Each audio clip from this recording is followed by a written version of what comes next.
But since it is 8 o'clock, I'd like to go ahead and introduce Dr. Jennifer Hunt. So we're really excited to have her here. As I mentioned before, she came with high recommendation from my colleague Dan Dye here, and just really looking forward to this presentation. She currently comes to us as the chair of the Department of Pathology, Immunology, and Laboratory Medicine at the University of Florida in Gainesville. Go Gators, I'm from Florida. She received her medical degree from the University of Pennsylvania, in addition to a master's in higher education from UPenn. She completed pathology training and molecular pathology training also at UPenn. She's had academic appointments at the University of Pittsburgh, the Cleveland Clinic, Massachusetts General, before becoming chair of pathology and laboratory medicine at the University of Arkansas in 2011. At University of Arkansas, she served in numerous leadership capacities, chaired numerous committees, including serving as chief of staff.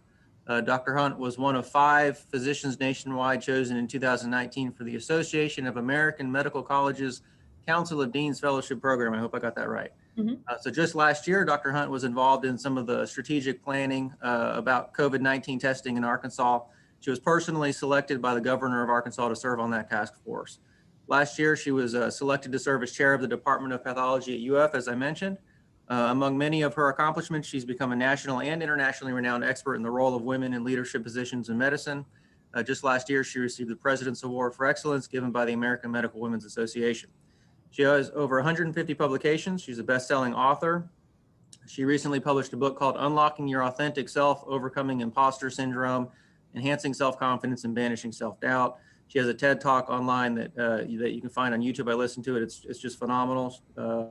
So when I asked my colleagues if they had any external speakers in mind for Grand Rounds this year, when we were arranging the schedule, the first thing that Dr. Dye said was get Jennifer Hunt. So that's what we did. So we're really excited to have you here, Dr. Hunt. Her presentation is entitled Take 5 to Make 5, Taking Action to Reverse the Gender Leadership Gap in Medicine. And we're gonna switch control over to you now. Awesome, thank you. So let's see if I've got control. I love having control of the slides. I do. Okay, so hopefully you can see my slides. Let me know if you can. Yes. And I'm going to move everything around on my computer here. I can't see, once I have my slides up, I can't see the whole audience. So somebody, if there's a question and I don't see it, maybe I'll assign that to Daniel Dye. Dr. Dye, if there's a question and I don't see it, give me the high 5 sign and stop me. How's that? Well, there is one thing right now. The screen that I'm seeing is condensed. Is everybody else, or can everybody see the full screen? Same. I see here. It's like the screen is in the right orientation or something. It's in the right orientation or the wrong orientation? Not in the right orientation. Okay, let's start again. So sometimes when I share the second time, it works better. Let's try it again. Yeah, better. There you go. Oh, magic. I did exactly the same thing and it looked different. That's why we test it. Thank you. So Daniel Dye, good job. You've already saved the day. Perfect. So I am so excited to be here. I wish I was there, but I'll take this. And at least we don't all have to wear masks around each other when we're on Zoom. So that's a good thing. I get to see some of your faces anyway. So it's really a pleasure to be here. And I'm so grateful that you're allowing me to talk today about something that I'm passionate about and not about head and neck pathology. Although I love head and neck pathology, I just don't want to talk about it anymore. So I'm excited to be able to talk about something very different, but very important. And that is the gender leadership gap in medicine. I say in medicine, it's actually in lots of different professions. It's in the tech industry, it's in business, it's absolutely everywhere, but I care about medicine. And so I am using my platform to be able to start thinking about what we want to do about that gender leadership gap in medicine. And I'm just going to start out there with a challenge. And I can't see all of you, and I wouldn't ask you to raise your hands anyway for this awkward question, but I'll ask it and you don't have to respond. How many of you care about the gender leadership gap in medicine? And my guess is that everyone would care. Everyone would care. Probably everyone in here, at least by peer pressure alone, would raise your hand and say, yeah, I wish there were more women in medicine, in leadership. And that's been true for a long time. I don't think there are a lot of people in our field who are saying, no, we don't want women in leadership. In fact, it's the opposite. We have a lot of people saying, yes, we wish there were more women in leadership. But here's the next question. And again, don't answer it because it'll be awkward. But I want you to think about it throughout this morning's talk. And that is, if you care about this, what did you do this week to change it? What action did you personally take this week to change the gender leadership gap? And that will be my message to you today in a capsule, is that I am sick and tired of talking about this, and I'm ready to start taking action. And I want you to buy into this. And at the end, I'll explain the title. That's the kicker to keep you here. The take 5 to make 5. I'll explain that at the end. But in the middle, I'm going to talk to you about what this looks like. So our agenda today is going to be relatively simple. We're going to start with the numbers, but remember I just said I want to stop talking about this. So we're going to start with the numbers, but we're going to leave the numbers really fast. And then I'd like to start talking about change. I want to talk about what hasn't changed. And then I'm going to talk what has changed very briefly. And then I'm going to talk about what has not changed in the last 20 years. And then I'm going to push you. I'm going to push you out of your comfort zone. And we're going to talk about what will you change? What will you change for yourself? What will you change for the people around you? What will you change for society? Because I am totally convinced that we will not make any forward motion until you, all of you in this room, each of us take some action. And that's where we're going to end and come back to. Okay, so starting with the numbers. I mean, they're super easy to understand. Women make up about 80% of the healthcare workforce, and that's across the board, not physicians, but across the board. If you look across all of our roles and jobs in healthcare, women make up about 80% of that workforce. I think it's closer to 77 or 76%, but around 80%. And yet, women make up less than 20% of the leadership. Here are some a little bit dated statistics. I think they're a year or two old. I don't have current numbers. I'm sure they're not much different. 13% of healthcare CEOs are women, 19% of hospital chiefs, and it always hovers around 18% department chairs. And deans turn over really quickly. So in any given month, it could be 20%, but it hovers around 18%. So 20% of leadership, 80% of the workforce. Now, and these are numbers that we've talked about for decades. 2 decades at least. So they're not hidden numbers, they're known numbers. They're present in every publication about women in leadership. They're talked about at every faculty affairs office, and every faculty affairs dean talks about these. They're standard numbers that are in every piece of literature. I don't have citations, they're everywhere. You can find them absolutely everywhere. What you may also be aware of, and this is just coming to light in the last couple of years, probably 5 years or so, there have been some studies that have actually looked at what happens when we have diversity in leadership. And these studies some of them are related to women in leadership, but some are related to all diversity in leadership and across different fields. But there are studies even in healthcare. And what has been discovered is that, say, for example, hospitals with diverse leadership, and in particular, there's one study that even says with women leaders, have better financial performances. They have better quality and safety outcomes for their patients. They have better employee engagement. So I'm not advocating for every hospital to hire a woman leader, but I am advocating for diversity in leadership, not just because it's the right thing to do, but because hospitals have better outcomes when they have diversity of leadership. So it's not just a numbers game around wanting to meet a statistic. It's also a numbers game around outcomes. And when you realize this, the argument becomes even stronger. And when you realize this, you might even be tempted to raise your hand on that first one and to start being able to raise your hand on that second question as well. Now, these numbers have been around they've been studied for several decades, and they haven't changed dramatically. But when I illustrate this picture for you, I think you see the compelling argument and the problem that we're facing in academic medicine in particular, is that we lose about 10% women at each academic rank in progression in leadership. So right now, today, the statistics are around 50% for assistant professors, 50% women, 50% men.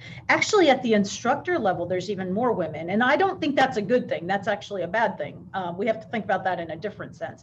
But at the assistant professor level, we have about half and half. At the associate professor level, it goes down to about 40%. At the full professor level, it goes down to about 30%. And then again, I've already mentioned this, about 20%, less than 20%, 18% of department chairs are women. And in some fields, in some specialties, it's much, much lower. For example, surgery is 3%. So we have a definite decline in the number of women at each academic rank. It's well studied. It's got statistics associated with it, nationally, really robust statistics. And this is the state of affairs. And it has not changed a lot in the last 10 years. In fact, if you go back in the AAMC reports, it's about the same every year. So we're not seeing a lot of progress here either. I really am not going to talk about all the drivers of this. I would like to point out a few things as we go through today, but I'm not going to get into promotion committees, and I'm not going to get into a lot about the academics of this.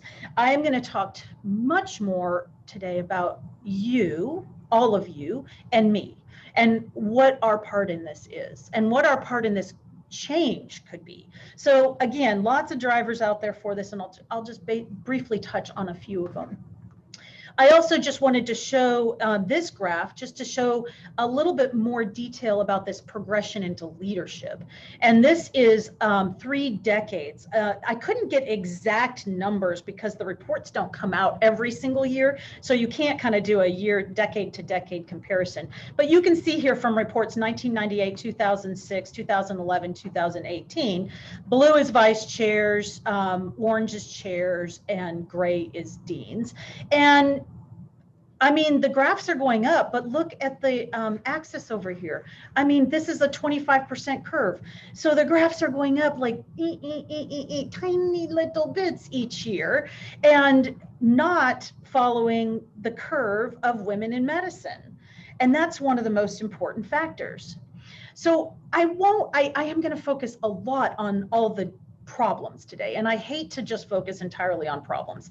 But on the other hand, we have a lot of them. So we're going to talk about the problems, but I would just spend 1 minute here on one slide talking about some progress. There has been some progress. You saw a little bit of progress, a little bit. I mean, the chairs have gone up in these decades from 7% to 18%. That is some progress. So I don't want to discount progress completely. We also have done a lot of data analytics.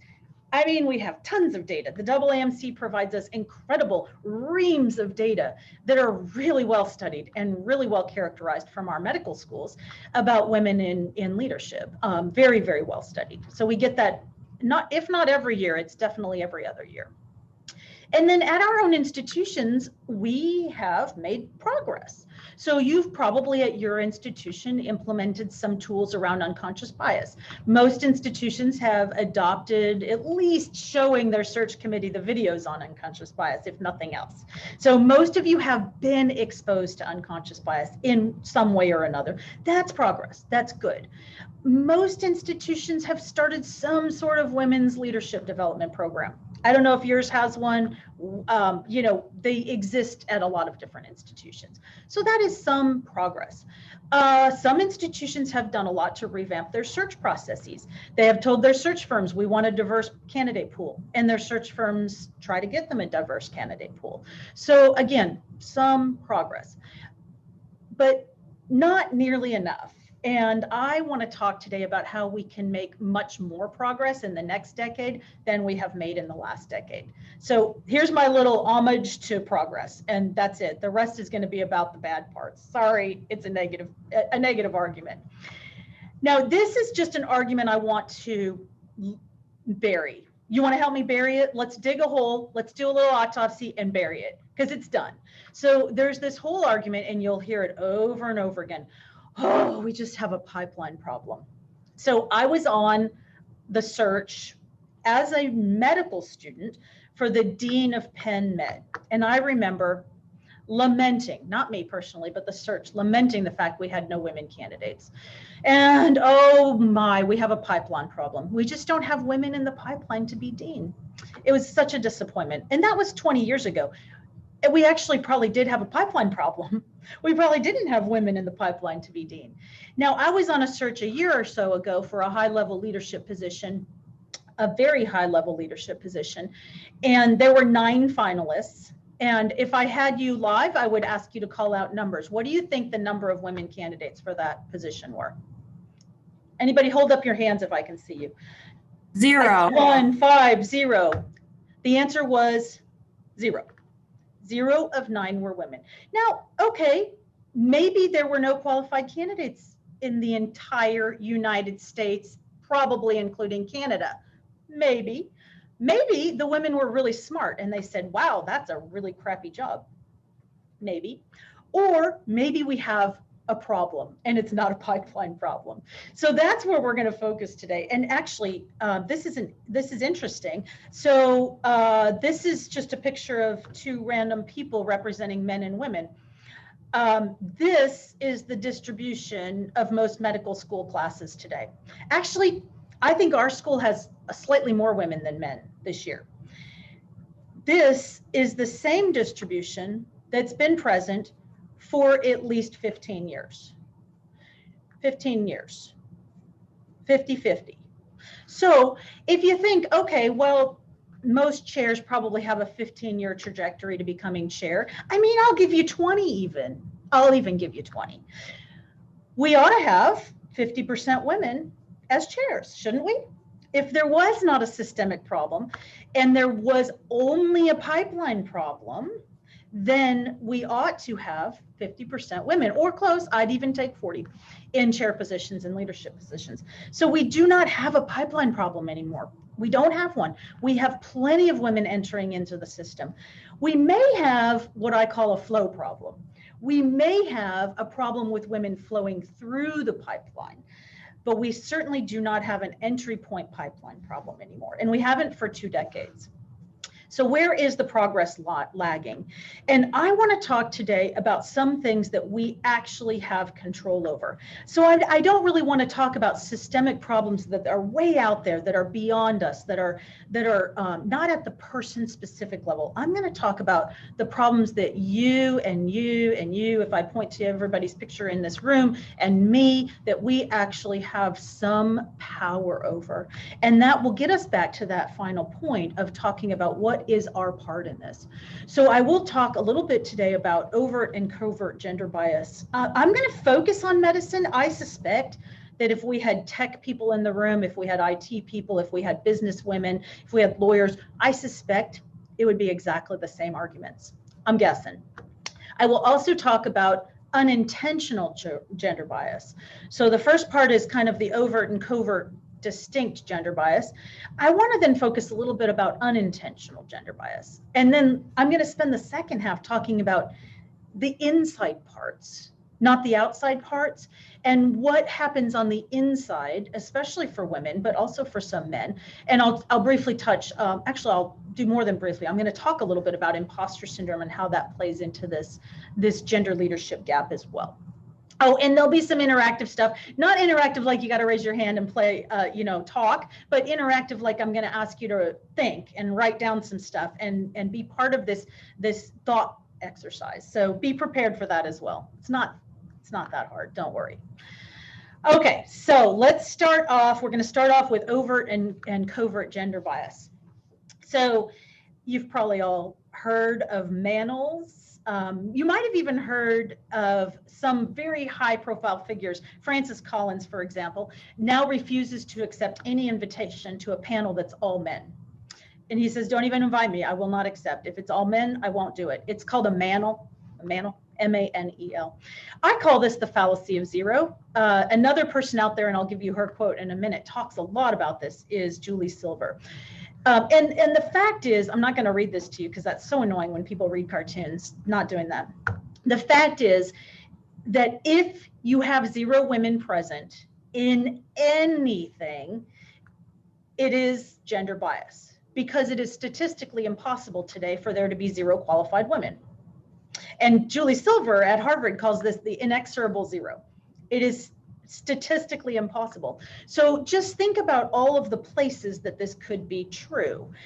All male anything should raise your antennae and say gender bias, overt gender bias. So all male panels, all male editorial boards, an award that's been given out every year for the past 25 years and no women have ever won it, or 1 woman has won it. We've got to look at these and recognize that this is overt gender bias. This is not covert. It's not even subtle. It is frank gender bias, because it is today statistically impossible for there to be 0 qualified women, period. So some work has been done on this, including editorial boards. And Julie Silver has been one of the people who has been really pushing editors of journals to look carefully at their editorial boards. And here's why. She says the editor-in-chief has 100% control over the editorial board. And it is cheap and simple and easy to fix. Just add women. There is no rule about not adding people for the most part. I mean, it is a little hard to like get rid of people, but you certainly can add women and you can bring it up to 50-50 in a very, very simple way. So she's been pushing editors-in-chief to look at this and to say, I don't have to have this gender bias on every single front page of every single journal that I publish and send out and mail to libraries. I actually can change this. And so she is a real proponent of looking carefully at editorial boards. Now, I also see, I also show here in here that I think overt gender bias is there when we look at the gender pay gap. It's overt, right? I mean, if you pay women less than men, it is overt gender bias. And I know there's all kinds of arguments about roles and experience and blah, blah, blah, blah, blah. However, the studies have been done that show that women doing exactly the same job with exactly the same experience, with exactly the same administrative roles, with exactly the same RVUs are making less than men. And in fact, in the United States in 2019, the studies showed that women earned 27.7% less. This is women physicians, by the way, women physicians, people just like us, earning 27.7% less on average than their male counterparts. Now, I think pathology looks pretty good. In pathology, it's only 6% less on average nationally. Okay, so that makes me slightly happy, but it does still mean that women pathologists are working for free from about December 6th on average. So, you know, last December 6th, I sat there, I'm not me personally, because my dean's very committed to equal pay. And I know I'm paid equally to my other male chair counterparts because he ensured that. But on December 6th, women nationally could look around and say, okay, the rest of this month I'm working for free as compared to my male counterparts. And in the rest of medicine, it's September 30th. So you're looking at 3 months with that 30% number. So this is gender bias. This is overt gender bias. It's something we control and we could change. I want to also talk about the covert gender bias. And here I want to briefly migrate into the world of microaggressions. Microaggressions are very interesting. Microaggressions, and I'll also talk about gendered language here. Microaggressions are have come to light in the last probably 5 to 10 years as being very important for gender bias, but also even more importantly for underrepresented minorities and for the impact that microaggressions have on discrimination for underrepresented groups. Microaggressions are defined as a statement, action, or incident that indirectly or unintentionally demonstrates subtle discrimination. And in this realm, you can find all kinds of things. It can be language related. It can be action related. But all of these end up being of impact to a specific person. Here's an example of a microaggression that we see all the time in medicine, where women are introduced. And I will point out that Dr. Dye insisted on calling me Dr. Hunt every time he's referred to me today. And Dr. Dye and I have known each other personally for 10, 12 years. And if he came into my office, I know he would say, "Hey, Jennifer, how are you?" He is exhibiting a lack of microaggression towards me as a professional on the stage here. I called him Daniel, so I don't know what that says about me. But, this is the fallacy of familiarity. This is a study that was done where at Mayo Clinic, I think I have the statistics here, where when a woman introduced a male speaker, they looked at all of their Grand Round videos for, I don't know, several years. It was hundreds of videos. And when a woman introduced a male speaker, she used his professional title, Dr. So-and-so, 95% of the time. And when a man introduced a female speaker, he used her professional title only 49% of the time. This is a microaggression. It is an example of invalidating the woman's degree and the woman's credibility and leading to a difference in status or rank based on gender. And so this is a really good example of a subtle, unintentional. The male people who were introducing these women speakers were likely really good humans. They were likely wonderful advocates. They were allies. They were sponsors. They were people who knew these women personally. Unintentional, subtle, not intended, but frankly, a microaggression. And so this is an Dr. example. Hunt? Yes. The question, did they look at the percentage of males presenting other males and how did they address them? Yeah, so they did, and the numbers were much higher. I just didn't write them down. But the study is available. It's been published. It's out of the Mayo Clinic. And if you just search on, actually, it's hard to find. I will send it to somebody and they can send it out. That would be much a little appreciated. Much appreciated. Thank you. Yeah, they did. They absolutely did. So microaggressions. This is an important, subtle, covert action that hurts women. Gendered language is another one. It's a covert discrimination. It's covert but important. I was in a group session yesterday where we were talking about women in leadership, and two of the women said they'd been pulled aside by their leaders and said, when you speak and you come from a position of authority, you're very intimidating to the men. And that word is so interesting because you unlikely would hear a man pulled aside and said, when you speak and with authority, you're very intimidating. That's an unlikely thing to happen. So that's an example of very subtle gendered language. There's a lot of gendered language that's not subtle. Bossy. Oh man, how many times have I been called bossy? I think it started when I was 3, actually. I think somebody called me bossy at 3. At least that's the family lore. I have evaluations that I have copies of that say that Jennifer is very aggressive, and I am 100% sure that my male counterparts would have never been called aggressive. They would have been called ambitious, or stoic or something else, but it wouldn't have been aggressive. So when we use gendered language, we're exhibiting subtle, covert discrimination. And these words impact how we're seen. So a woman who's told she's intimidating when she speaks from authority is going to take that with her and say, maybe I need to not be so forceful. Maybe I need to be careful what I put into the room. Maybe I need to tone back my authority and ask more questions and be more tentative. Well, guess what, guys? Those are not the features of leaders. Those are the features of followers. So we are creating a culture that does not enable women to become leaders when we use these gendered words.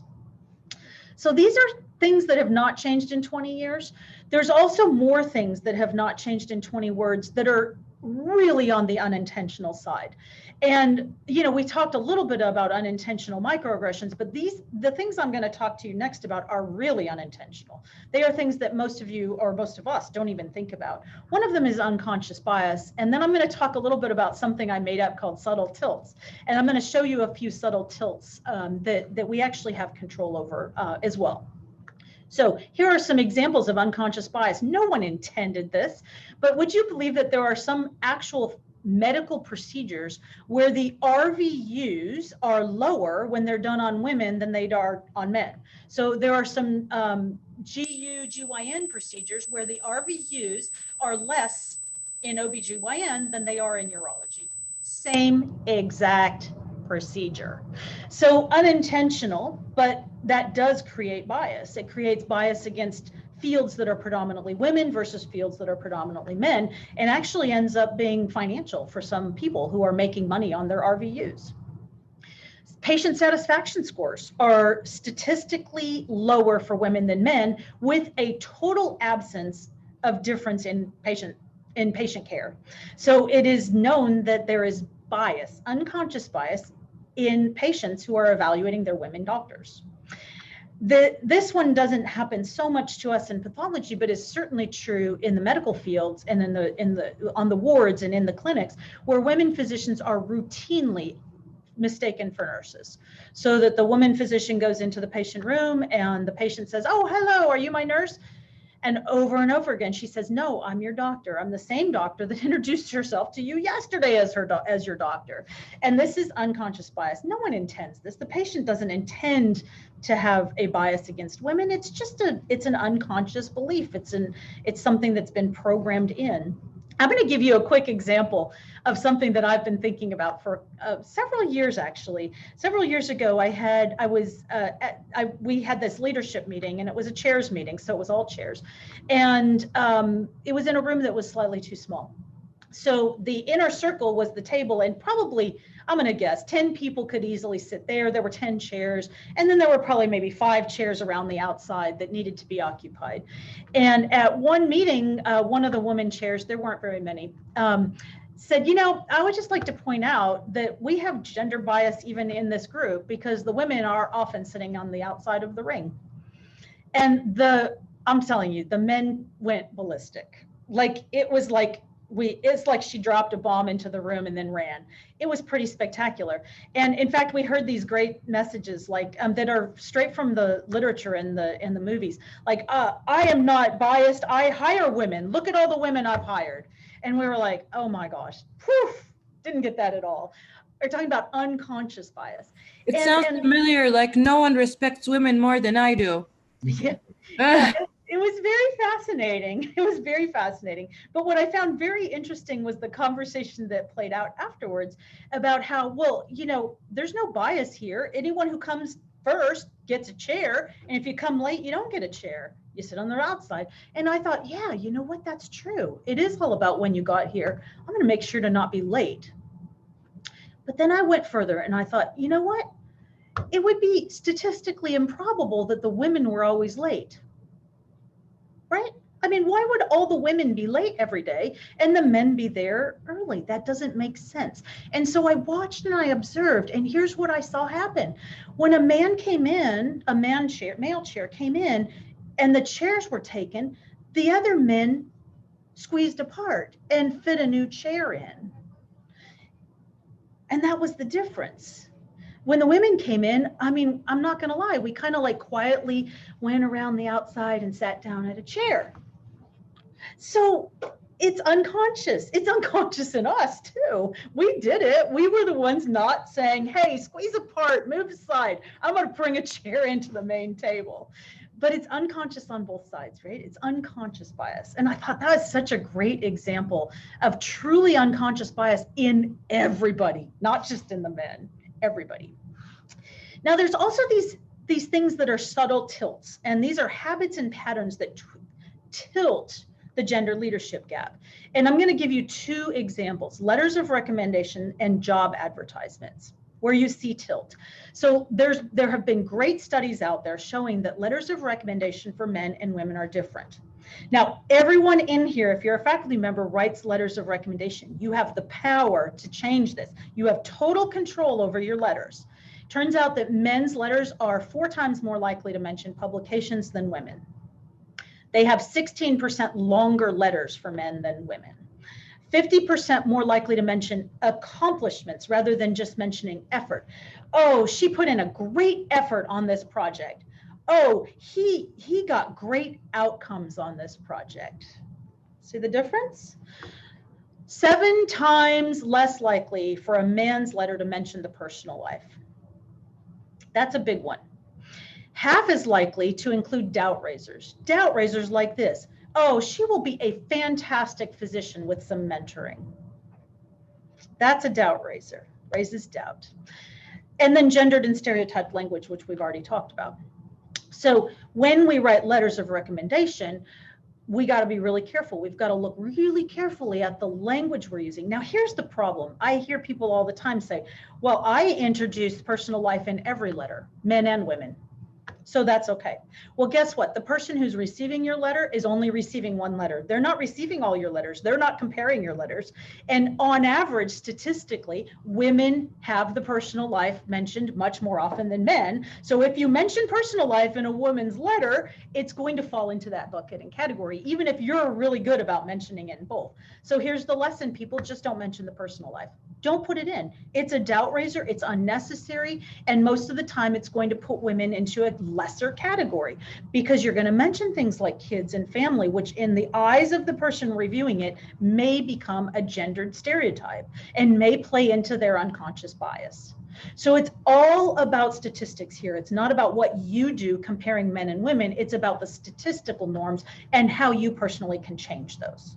So this is an important one. Here you go again, job ads. So job ads are very interesting, because if we load a job ad with what are called male encoded words, competent, data-driven, decisive, experienced, objective, strong, we will get male candidates who apply. If we load a job ad with female encoded words, compassionate, considerate, humility, inclusive, trust, warm, caring, I could go on, we will get women applying for the job. Now, are these characteristics bad? No, they're all good. They're all positive, and they're all important for every job. What I'm saying here is that the words you use in the ad will dictate the pool of candidates you get. I'm not saying that's bad, and I'm not saying it's good. I'm saying just watch the language you use in your job ads, because they do have meaning to people reading them. And if you want to have a compassionate, considerate, humble, inclusive leader, and you put it in the ad, that's fantastic, but you will get a pool of mostly women. And so this is just something to be aware of as you're writing ads. Now, most ads that are written by search firms, it's kind of fun to do it. If you go on the search firm sites and look at ads they've written, are like 100% neutral. They'll have like, we want a competent and compassionate leader. And they'll be very balanced and very careful with these words, because there's studies that show this. And so they've actually perfected it. But most of our ads are written by us. So we need to be very careful about how we're writing our ads in order to increase the pool of women in the jobs we're looking for. Okay, here's another thing about job ads that's important to recognize. In general, women will only apply for jobs where they feel like they meet 100% of the job criteria. Men are much more likely to apply even if they think they meet 60% of the job criteria. So if you load a job ad with like 50 different perfect characteristics and criteria, you're likely to get a lot of men in the pool. So when you are very specific about all the magical characteristics you want in a person, and you give all these really high-reaching things that you want, you're going to skew the pool towards men. So again, you got to be careful. You don't want to submit a job ad that says, we just want any person with a heart rate. That's not going to work. But you also want to be pretty careful about not overloading it with all these criteria that a normal human couldn't possibly meet, because that will skew your pool.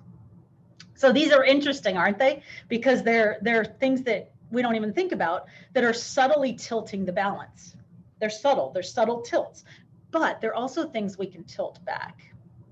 So what we've talked about so far is the gender leadership gap from kind of the outer ring. It's the societal level. It's the practices that we have, the behaviors we have that are kind of on the outside. They're what we're showing to the world. But I want to move a little bit more into the inside part too, because I really do think that part of the reason we have a gender leadership gap is inside of women. And it's on the inside. I like to frame it as being part of imposter syndrome. I've put this under a category that I'm calling internal bias. It's biases that we have within ourselves that also need to be overcome if we want to move the dial and change the statistics in the next 10 years about our percentages of women in leadership. I work with a lot of women leaders, emerging women leaders. I mean, truly phenomenal women that you would look at their CV and say, wow, you are irrefutably qualified. And I hear these phrases all the time. I don't have the right training for that job. I don't think I would do a good job. Oh, I need a lot more confidence before I can do that job. There are lots of other people who are more qualified than me. This is one of my favorites. They just invited me because they probably have no other women in the pool. Classic.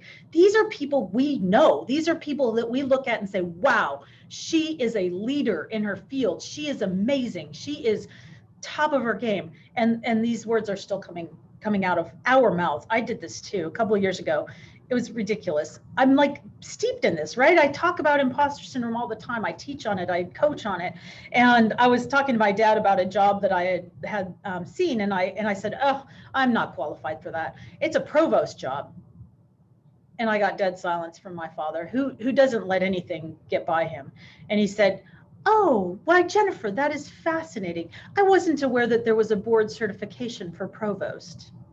I'm like, man, you jerk, you're throwing my own words back in my face here, aren't you?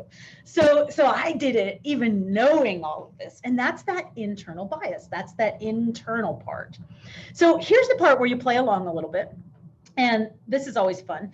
So what I want you each to do, and you don't have to share this, so don't get all stressed about it. It's just for you. Just write it down on a piece of paper there. What is one thing you're pretty awesome at? Jot it down.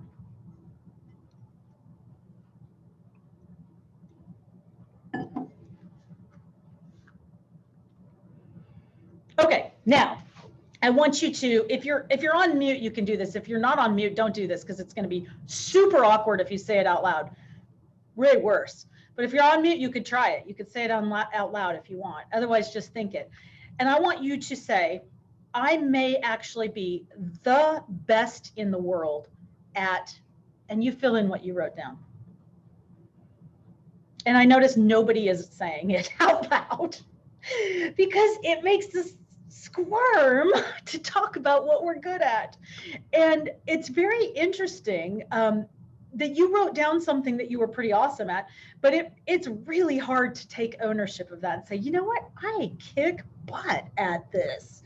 And no matter what, we have this ego sense or this humility sense that makes us not want to talk about our accomplishments. And it's way, way, way more prevalent in women than men.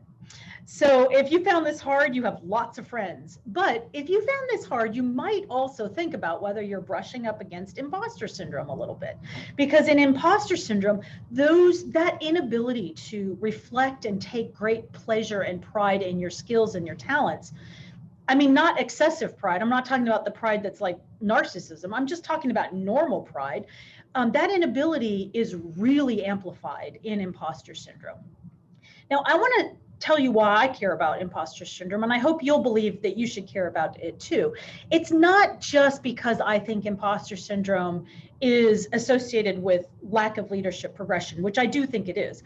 It is also associated with high levels of burnout, with dissatisfaction, unhappiness, low optimism, lots of things that we don't want to have in medicine. I mean, we want to be surrounded by colleagues who are happy and satisfied, optimistic and content. And we want that for ourselves too. And imposter syndrome can be a real driver of this, underlying it. But also in terms of what we're talking about today, imposter syndrome is absolutely associated with leadership failure, not failure to lead, but progression, leadership progression. So what is imposter syndrome? Well, imposter syndrome has a long history. It's been around from the 1970s. This is my definition. It's not exactly the same one that's used in the literature. And that is when a person doesn't appreciate their own values, their own skills, their own talents nearly as much as the outside world values them. So I like to call it self-under-appreciation syndrome. I don't really like the word imposter syndrome. I'm not going to go into that today, but I like to call it self-under-appreciation syndrome. This is a phenomenon where people don't appreciate their own skills and talents. And you'll recognize this maybe in yourself. So it may be right now you're sitting here saying, that sounds like me.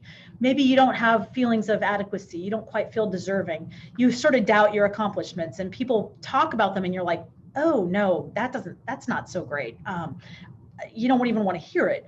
Some people experience this as being afraid of being discovered, a fake or a fraud. Probably, half of the medical school class when they sat there in that first day felt like me, and probably maybe even more than half, and sort of went, did they send me the letter by accident? Was that supposed to be somebody else's letter? Because I look around and I don't think I belong in this group. That's a brush with imposter syndrome. And then lastly, this inability to get joy from our successes and to really thrive with them and feel proud of them. And those are all little subtle areas of imposter syndrome that hold women back and hold some men back too from achieving leadership. So I don't want to make it sound like it exists in a vacuum. Imposter syndrome exists on a spectrum. And at one end of the spectrum is imposter syndrome, where we undervalue our skills and talents. And at the other end, these people too, but please don't list any names or anything. That would be the people who overvalue their skills and talents, and they think they're much more awesome than anybody else thinks. And those people. So it's on a spectrum. It definitely is not by itself. So you might be wondering, like, how would I notice if somebody's a chronic self-under-appreciator? Well, first of all, the statistics are very high. 70% of women in medicine and 50% of men in medicine have at some point or another experienced imposter syndrome that held them back. This is from lots and lots of different studies. Although interestingly, I will share this here, it's a pathology group. There is one study of surgeons, and guess what? They had no self-under-appreciation. I mean, go figure, I had no idea. But you can also start to notice and hear the language. People who say, I just got lucky. I'm not really qualified. Or I can't believe I fooled everybody. I pulled this off. So I want you to just do another little moment here of self-reflection. And you can read through these, but remember a time recently when you might have compared yourself to someone else and lost that comparison. Maybe you said no to an opportunity because you didn't quite think you were capable of it. Or you relentlessly relived something you were criticized about, or spent way too much time thinking something should be perfect. Now, some of you right now are like, nope, not me. I mean, I don't think you're at the other end of the spectrum being a Dunning-Kruger effect. You might be in the middle. You might be like really good with your own skills and talents. And if that's true, don't tune out. Still listen, because I guarantee you that someone you love is experiencing imposter syndrome right now. Is it a sister, a mother, a brother, a kid, a spouse, a coworker? So you can actually tune in to the rest of this for them. Even if you're not listening for yourself, listen for the people that you love, because imposter syndrome is everywhere. So do a moment of reflection about you or about someone else where you remember a time recently when one of these happened.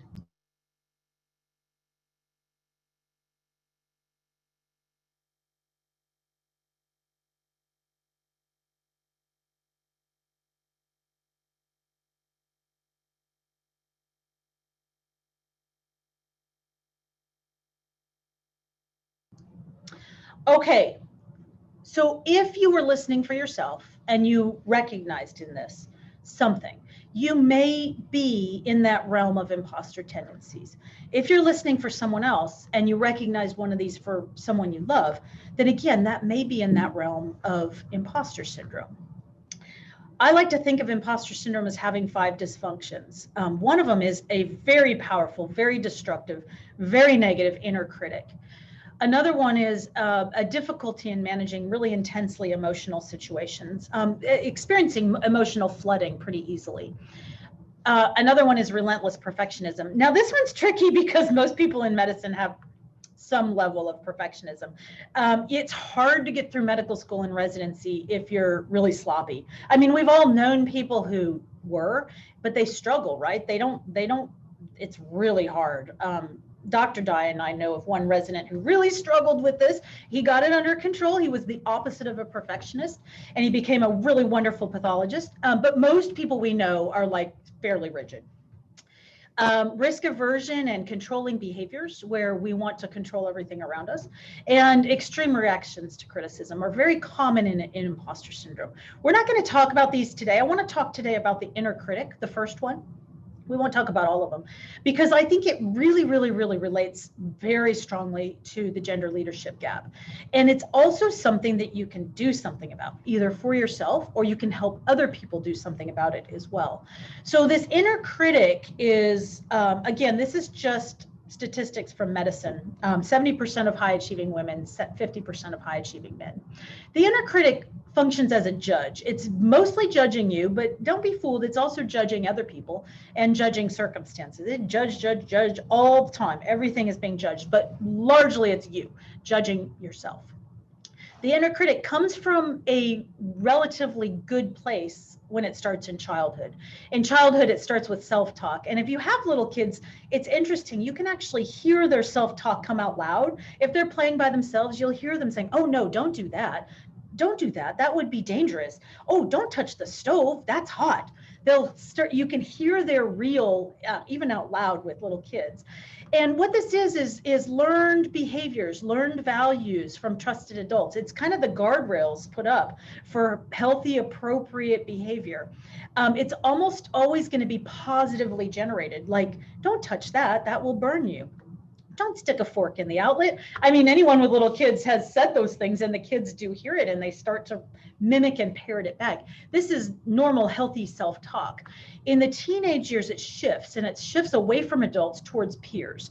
And they start to have the real playing in their head around their peers and what the kids are saying to each other. And the negative starts to outweigh the positive. And I have an 11-year-old daughter and I'm starting to hear this reel start to play, you know, where a friend says, you wore those clothes are ugly. You know, why are you wearing those jeans? Those jeans are from last year. And you can start to hear how the language starts to be adapted into their own inner critic, shifting from this protective force to a more punitive force. And it becomes very powerful. Eventually, as adults, most of us experience a pretty powerful inner critic that causes negative emotions, shame, doubt, comparisons where you lose that less than feeling. And in imposter syndrome in particular, the inner critic can really undermine self-confidence and self-esteem. So here's a little exercise for you to do right here, right now. And we're going to play with one of these phrases. So I want you to write down at least one. So write down a few. I'm not going to give you very long. Write down a few. Everybody has an inner critic. Some people's is astronomical. Some people have a lesser inner critic. Everyone has one. So what's a phrase or two that your inner critic says to you?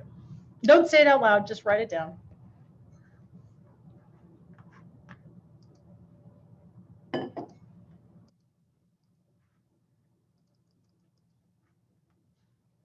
Now, if I gave you more time, I bet you all could come up with 10, 12, 20. Many people could come up with a lot of them. Oftentimes they have a theme. But again, in the spirit of what can we do? So we've been talking about a lot of things that are wrong, and each place I hope you're starting to see there's something you can do. Each place we've talked about where there's a gap or a problem or something lagging behind has a part that we play in it. And here too, there's a part you play in it. So what can you do if you're one of the people here, 70% of women, 50% of men, who experiences imposter syndrome? I mean, this group right here, half or more are aligning with this and resonating with this and saying, whew, yeah, that's me. More than half. So what can you do? I'm going to give you some tools to help you expose and then muffle this inner critic voice, because I always like to leave with action items. And these are personal action items. These are things you can do personally today, starting tomorrow, easy. I'm not giving you the hard tools. These are the easy ones. Believe me, there's harder ones, but these are easy. The first tool is what you just did. Noticing it, hearing it, logging it, tracking it, writing it down, saying, wow, yeah. Now, if you watch my TED Talk, you'll know my inner critic I've named. Her name is Alice. You can name your inner critic and you can start writing down what Alice says. And as you do that, you'll recognize how much of our thinking is occupied by this horribly negative content. It's just spectacular when you start to do it. Actually, the first day you do it, you might not notice it. The second day, you'll be like, man, shut up. Get out of my head. Because it gets overwhelming real quickly when you start to recognize all this negative chatter in your brain. Beware, it does mutate. It mutates into something more sneaky. So the inner critic will quickly adapt to when you start to recognize it and hear it. And it'll start doing things like, wow, I am so terrible at noticing this inner critic. It's like, oh, my inner critic's now insulting my inner critic. This is really great. So it mutates, it'll adapt, it'll find new ways to get to you. The second tool is to neutralize and distance yourself from that inner critic. And two ways I want you to think about doing this is to change inflammatory words. Change inflammatory words in your inner critic voice. I love this one because it's such a Southern phrase. This is straight from our, Dr. Di and I have a friend named Kelly Susky, and Kelly Susky is a real Southerner, and you love this phrase. I am such a hot mess today. Well, hot mess is really a vivid word. It's very memorable. It sticks. I can think of hot mess and it doesn't go away. But we can neutralize that and make it much more flat and uninteresting and bland. And that sticks less. Our inner critic doesn't latch onto that so much and just say something like, I'm disorganized. And that's like, ooh, that doesn't sound very interesting. So inner critic loves inflammatory words. The inner critic also likes to be close to you. It wants to be part of you. It actually wants to be your identity. And so one of the ways to distance from your inner critic is to change being words to feeling words. So you notice in the last one, I said, I am disorganized. That's a being word. That's an identity word. Now, if I say, I feel disorganized, that's a temporary word. That means right now I feel disorganized, but it doesn't mean that I am a disorganized person. So that's an element of distancing. And then if you want to get real fancy about distancing, you can change the voice and change it to you feel disorganized. Or even more strange and bizarre, if you want to talk about yourself in the third person, I could say, wow, Jennifer feels disorganized today. And now I feel like another person. Like that's like standing 5 feet away from me. So you can take these 3 simple tools of logging, tracking, hearing, noticing, and then neutralizing, and then distancing. And you personally can start to push your inner critic away. Now, people usually ask me too, at this point, what if I'm listening for somebody else? How can I help them? And one of the ways you can help them, if you're at a good personal level with this person, is you can have conversations about this. You can have conversations about, wow, every time you say that, I recognize that you have one view of you and I have a very different view of you. When you say, oh, this is a good example. My 11-year-old is a competitive swimmer. She swims, I think yesterday she added up, she does this every night. I hear the entire set. Okay, then we did this 25 and then we did this 25 and I'm like, it's Greek to me. But she added it up at the end and I think they swam 5,900 yards yesterday. She's 11, you guys. That is 6 kilometers or nearly. It's a crazy amount of swimming. And then 10 minutes later, she'll say something like, oh, I'm so lazy. I'm like, how can you say that? You swam longer than I could walk today, and you're not lazy. You are far from lazy. So you can have a conversation, which I do with her, and I say, Josephine, you are not lazy. You swam like crazy today. You went to school, you did all your homework. You might be tired, and you might feel like you want to rest, and you might feel like you have a low energy. That is not lazy. And so you can have conversations about language with people and noticing that what they're seeing in them is not what you see in them. And that's a really good way to start helping somebody else with their inner critic. Now, I know all of you are going to be like going around going, what's your inner critic's name? What's your inner critic's name? To each other. This usually happens after this kind of session. Okay, let's get back to change. Here's where I want you to think about you. So I asked you at the beginning, who cares about gender leadership gap? And I expect all of you cared. I expect all of you did. There might be one person who doesn't, but most of you said, I care about this. And then I asked you, what did you do this week to change it?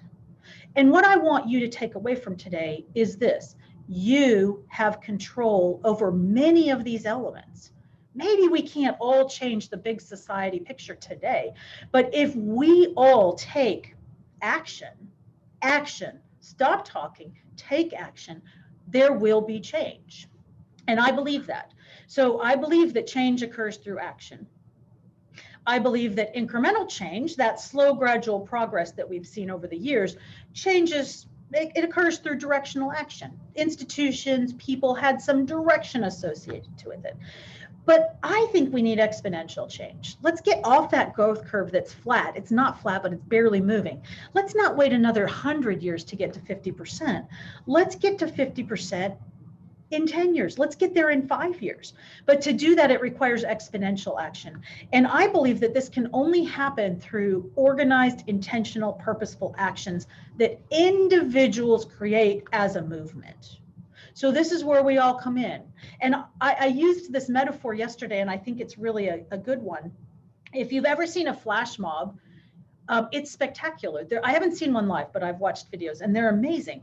Now imagine you went to a mall and you heard some person singing up on the second floor, and that was it. You go, wow, that person is weird.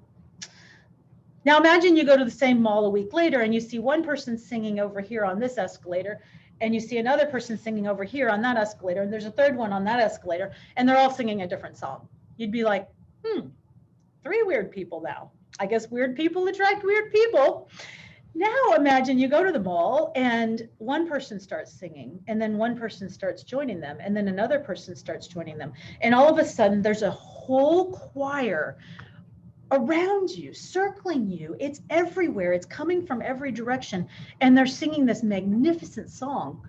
And the flash mob has the power of a movement. And that's what we need around the gender leadership gap. We need the power of each individual voice singing in the same direction, taking action to create a movement of intentional, purposeful action. So what will be our actions to increase the number of women in leadership in medicine in the next 5 years? Here's my challenge to you. It's called Take 5 to Make 5. I hope you join my movement. It's got N of 1 right now. So you could be the second member of my movement if you wanted. All you have to do is do it. Please tell me if you did, because then I'll list you on my membership list, which doesn't exist. Here's the movement. Take 5 to Make 5. Take 5 intentional and purposeful actions to create 5 incremental opportunities for 5 impeccably qualified women who are on some sort of leadership trajectory. I do not care what it is. Any leadership trajectory. 5 intentional, purposeful actions to create 5 incremental opportunities for 5 impeccably qualified women. I have given you lots of ideas. I have given you lots of ideas that are within your control. I have given you other ideas that are maybe not in your control, but that you could be part of a movement around. We could all become intolerant of overt bias. We could challenge salaries. We could challenge discrimination. We could take action. We could flood the slate. We could nominate impeccably qualified women for awards. We could demand that editors change the distribution of their editorial boards. We could flood search committees with women candidates so that they were unignorable. We can edit our own language. We can eliminate gendered words. We can reword ads. We can carefully construct our letters of recommendation to be gender neutral. And we can tilt back. We can start to validate and empower women directly and indirectly. We can do this for ourselves. We can do this for other people. All of these are taking action, not talking, taking action. So I hope that you each will think about making this commitment with me. Will you take 5 to make 5? This week, I did it on Monday. I went through a search firm's website and I found every chair position, and I nominated 5 women for every chair position that was in that search firm. And I did it indiscriminately. I just went through and I said, oh, I know 5 awesome pediatric people. I'm going to nominate them. I don't care if they want the job or not. That's going to get their name into the search firm's database. That's going to be an action that will make 5. It may not make 5 today, but it will make 5 eventually. So join me, I hope, in my newly created movement of 1 to take 5 to make 5. So here's what we did today. We covered the real numbers. We talked about areas for change. We talked about things that haven't changed. And then we talked about you and how to make that real for you, either personally or for this larger society role, where if you really care about gender leadership gaps, then you can also start to care about what your part in it is and how you can take action. That's it. I would love to take questions. I know I ran slightly over, so if you don't have time, I'm not offended. But I am going to stop sharing so I can see your nice faces.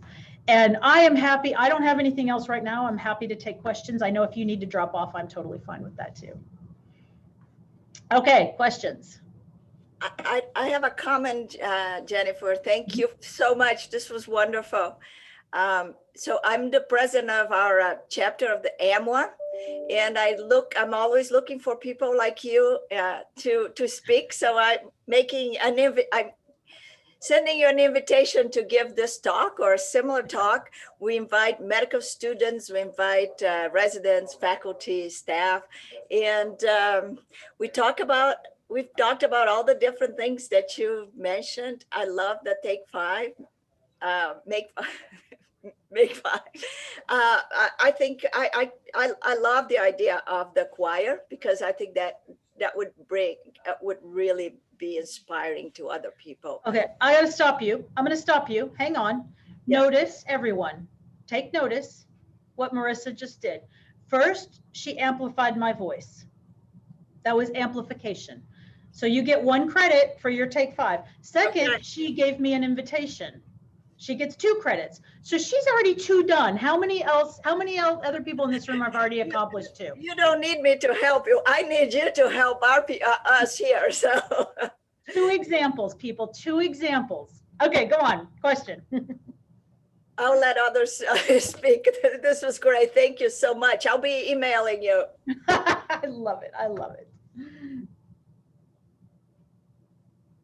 Very informative. Thank you very much. You know, at UAB, there is a concerted effort, like everywhere else, to do this.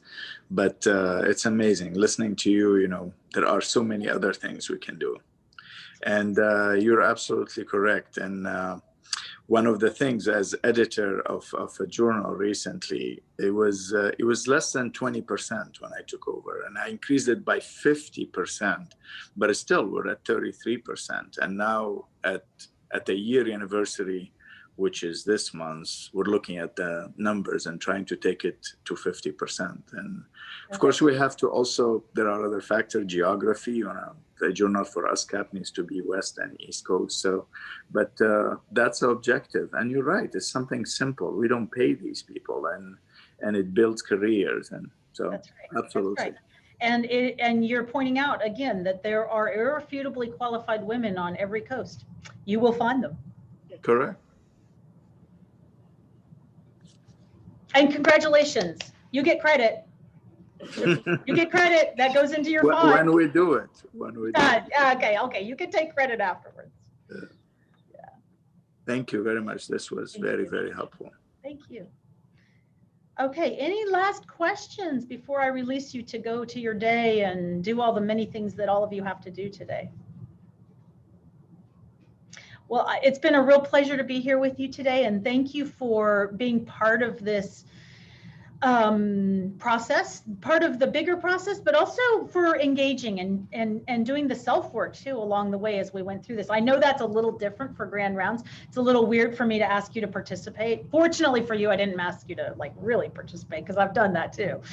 But thank you for playing along with that. It's very powerful work when you let it flow.